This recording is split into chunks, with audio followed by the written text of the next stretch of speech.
Bonjour les furets et bienvenue pour un nouvel épisode de Hugo Stéo, le podcast des furets d'anatomie qui adore fouiner sous la peau. Je suis votre hôte, Hugo Dias, et ensemble nous allons explorer l'ostéologie, l'arthrologie et la myologie du corps humain. Allez, on démarre l'épisode du jour.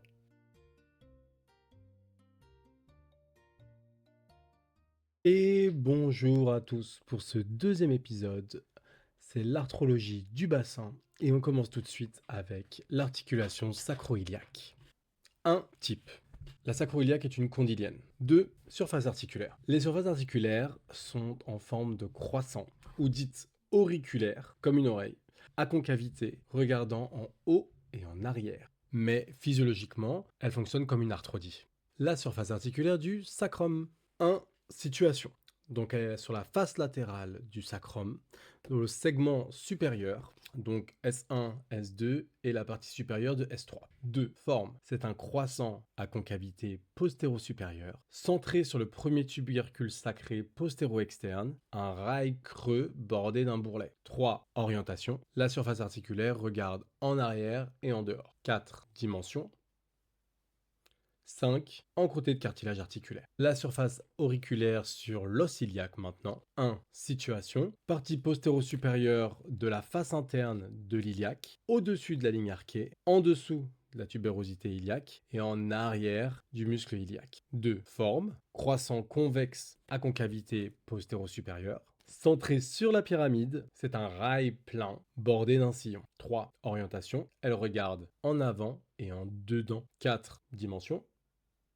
5. Encroûté de cartilage articulaire. Les moyens d'union de cette surface articulaire, c'est dans un premier temps une capsule qui est très courte, très dense, puis une synoviale qui s'insère au pourtour des surfaces articulaires et qui tapisse la face profonde de la capsule. L'articulation sacro-iliaque est dite inversement conforme car sa congruence est maximale.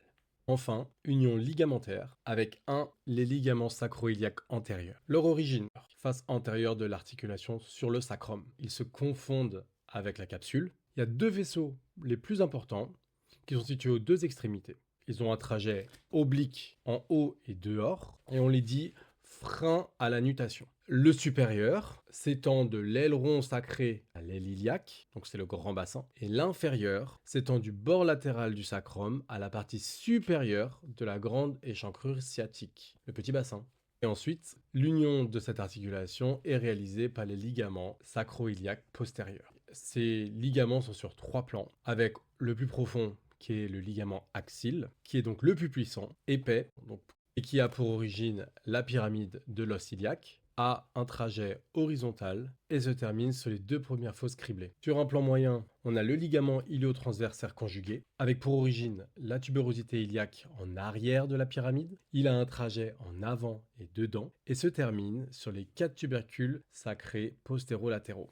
Sur un plan superficiel maintenant, les ligaments ilio-articulaires ont pour origine la tubérosité iliaque en arrière de la pyramide, ont un trajet en bas, avant, dedans, et se terminent sur les 4 tubercules sacrés postéro-internes. Enfin, l'union d'un sacro-iliaque est réalisée par les deux plus grands ligaments. Le ligament sacro-tubérositaire en premier, qui a pour origine 1. Le IPS, 2. L'échancrure interépineuse, 3. Le IPI, 4. Face latérale du sacrum, segment inférieur, donc moitié inférieure de S3, S4 et S5. 5. Le bord latéral du coccyx, C1 et C2. Il se trouve en avant du grand fessier et en arrière du ligament sacro-épineux. Il a un trajet en avant, bas, dehors et se termine sur 1. Le bord inférieur de la tubérosité sciatique et il en 2, effectue un repli qu'on appelle un repli falciforme en forme de faux sur la face postérieure de la branche ischiopubienne. Finalement, le ligament sacro-épineux, c'est le dernier ligament qui permet l'union de ces deux surfaces articulaires. Il a pour origine 1. La face latérale du sacrum, le segment inférieur de S3, S4, S5, et 2. Le bord latéral du coccyx, donc C1, C2, en avant du ligament sacro-tubérositaire et du grand fessier. Son trajet, c'est en avant et en dehors, et il termine sur l'épine sciatique, bord postérieur de l'os iliaque. On enchaîne sur l'articulation sacrococcygienne, qui a un type d'amphiarthrose, c'est-à-dire qu'il possède un cartilage fibro-articulaire ou un disque. La surface articulaire du sacrum, elle se situe sur le sommet du sacrum, en dessous de S5. Elle a une forme convexe en bas, une orientation, c'est-à-dire qu'elle regarde en bas et en avant, et elle est encroûtée de cartilage articulaire. La surface articulaire du coccyx, elle est située à la base du coccyx, au-dessus de C1. Elle a une forme concave vers le haut, et elle regarde en haut et en arrière, pareil, encroûtée de cartilage articulaire. Les moyens d'union, c'est donc le disque de fibrocartilage. En premier, le ligament sacro-coccygien antérieur, qui a pour origine la face antérieure de S5. Il a un trajet vers le bas. Les deux ligaments des deux côtés convergent sur la ligne médiane pour se terminer face antérieure de C1 et C2. Ensuite, les ligaments sacro-coccygiens postérieurs, qui ont pour origine la face postérieure de S5. Ils ont un trajet vers le bas et leur terminaison, c'est la face postérieure de C2. Enfin, les ligaments sacrés latéraux, qui ont pour origine la face postérieure de S5, un trajet en bas dehors et se termine sur les cornes latérales du coccyx. Autour de la symphyse pubienne, qui est donc l'union des deux pubis, donc les deux parties antérieures de l'os iliaque sur la ligne médiane. Elle est de type amphiarthrose, donc c'est-à-dire qu'elle possède également un disque de fibrocartilage. Sa situation, c'est donc la partie antérieure de la face intérieure de la branche ischiopubienne de l'os coxal ou iliaque. Elle est inclinée en bas arrière et regarde en dedans, en bas et en avant. Ces dimensions, elles forment un angle de 30 degrés sur le plan horizontal.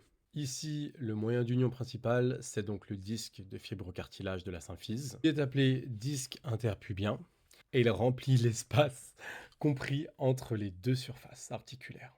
Il est composé d'une partie périphérique, qui est fibreuse, dense et résistante, et une partie centrale qui est molle et friable. Ce disque est renforcé par ce qu'on appelle les ligaments interosseux, un genre de manchon ligamentaire qui se trouve de part et d'autre des pubis. Il est composé d'un ligament antérieur qui est épais, résistant et adhérent au disque. Ses fibres profondes sont transversales et ses fibres superficielles sont verticales. Ensuite, on a un ligament postérieur qui est donc mince et adhérent au disque. Un ligament supérieur du pubis qui est transversal et qui adhère au fibrocartilage, reliant les deux pubis. Et enfin, un ligament inférieur qu'on appelle le ligament arqué du pubis. Il est tendu entre les deux symphyses et il est à concavité inférieure. En chirurgie, si on souhaite l'écartement du pubis, on est obligé de sectionner ce ligament. Merci beaucoup d'avoir écouté jusqu'au bout. Que tu sois étudiante en médecine, passionnée de science ou juste furée curieuse et que l'épisode t'a plu, ça m'aiderait beaucoup si tu pouvais lui donner quelques petites étoiles, que tu le partages pour le rendre visible, parce que l'algorithme est très sévère par ici. Tu peux soutenir le podcast Hugo Stéo directement sur Tipeee.